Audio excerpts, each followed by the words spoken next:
வணக்கம். நாம் எல்லாருமே குழந்தைங்க எப்படி கத்துக்கிறாங்கன்னு ஒரு ஐடியா வச்சிருப்போம் இல்லையா? ஆனா ஜான் ஹோல்ட்னு ஒரு கல்வியாளர் சொல்ற விஷயம் நாம நினைக்கிறத அப்படியே தலைகீழா மாத்த போகுது. வாங்க அது என்னன்னு பார்க்கலாம்.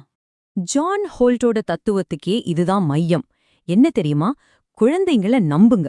அவங்க கத்துக்கிற திறனை முழுசா நம்புறது தான் நாம செய்யக்கூடிய மிக முக்கியமான விஷயம்னு அவர் சொல்றாரு. குழந்தைங்கள நம்பணும்னு சொல்றது கேட்க நல்லாதான் இருக்கு.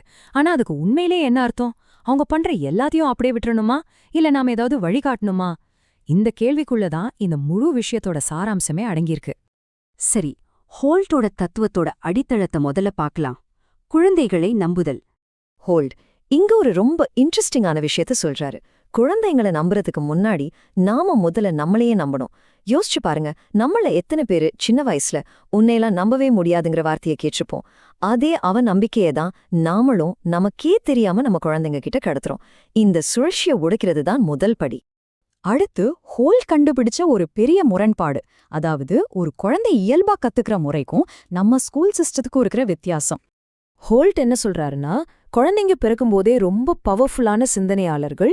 ஆனா ஸ்கூல்ஸ் என்ன பண்ணுதுன்னா அவங்களோட அந்த இயல்பான சிந்தனை திறனை மழுங்கடிச்சு தப்பா சிந்திக்க கத்துக் கொடுக்குதுன்னு ஒரு பெரிய குற்றச்சாட்டையே வைக்கிறாரு. இந்த வித்தியாசத்தை இங்க பாருங்க. குழந்தைங்க இயல்பா எப்படி இருக்காங்க? ஆர்வம், தைரியம், நம்பிக்கையோட. ஆனா ஸ்கூலுக்குள்ள போனதும் என்ன ஆகுது? தப்பு பண்ணிடுவோமோங்கிற பயம், ஒரு விதமான பதட்டம், தன்னம்பிக்கை குறைவு. இதையெல்லாம் தான் அந்த சிஸ்டம் உருவாக்குது.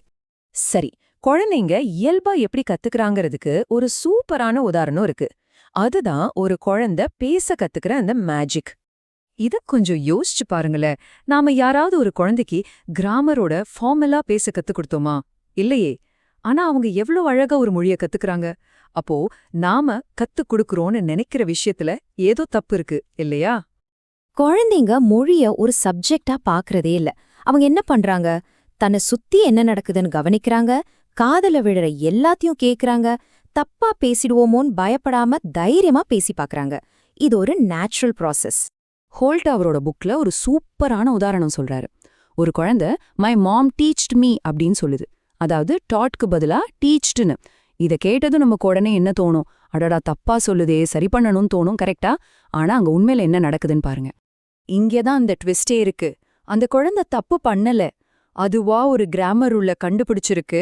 பாஸ்ட் டென்ஸ்க்கு ஈடி சேர்க்கணும்னு அதுவே ஒரு லாஜிக்க உருவாக்கி அதை டீச் கூட அப்ளை பண்ணுது. இது தப்பில்ல, இது ஒரு அறிவார்ந்த கண்டுபிடிப்பு. அப்போ நாம வேலை திருத்துறது இல்லனா பின்ன என்னதான் பண்றது? பெரியவங்களோட உண்மையான ரோல் என்ன? அத பத்தி தான் இப்போ பார்க்க போறோம். நம்ம வேலை ஒரு டீச்சர் மாதிரி இருந்து கரெக்ட் பண்றது கிடையாது. நம்ம வேலை அவங்க கத்துக்கிறதுக்கு ஒரு பாதுகாப்பான நல்ல சூழலை உருவாக்கிட்டு அவங்க வழியில குறுக்க நிக்காம இருக்கிறது தான். இங்க பாருங்க, நம்மளோட ரோல் என்னன்னு தெளிவா இருக்கு. செய்ய வேண்டியது பாதுகாப்பான சூழல், இயல்பான பேச்சு, அவங்க கேள்விகளுக்கு பதில் சொல்றது, அவங்களையே லீட் பண்ண விடுறது. செய்யக்கூடாதது அடிக்கடி திருத்துறது, டெஸ்ட் ட்ரில்னு பயமுறுத்துறது, தோல்வி பயத்தை உருவாக்குறது. ஹோல்ட் இன்னொரு சம்பவம் சொல்றாரு. ஒரு அப்பா தன் குழந்தை ஃப்ராக்னு சொன்னத கிராக்னு திருத்துறார். நோக்கம் நல்லதுதான். ஆனா என்ன ஆச்சு தெரியுமா? அந்த குழந்தை வெக்கப்பட்டு அந்த விளையாட்டையே நிறுத்திடுச்சு. பாருங்க, நம்மளோட சின்ன தலையீடு கூட அவங்களோட கத்துக்கிற ஆர்வத்தையே எப்படி முடக்கி போடுதுன்னு. சரி, இப்ப நாம கிளைமேக்ஸ்க்கு வரோம். குழந்தைங்கள முழுசா நம்புறதுனால நமக்கு என்ன கிடைக்கப் போகுது? ஹோல்ட் சொல்றாரு, ஒரு புதையலே காத்திருக்குன்னு.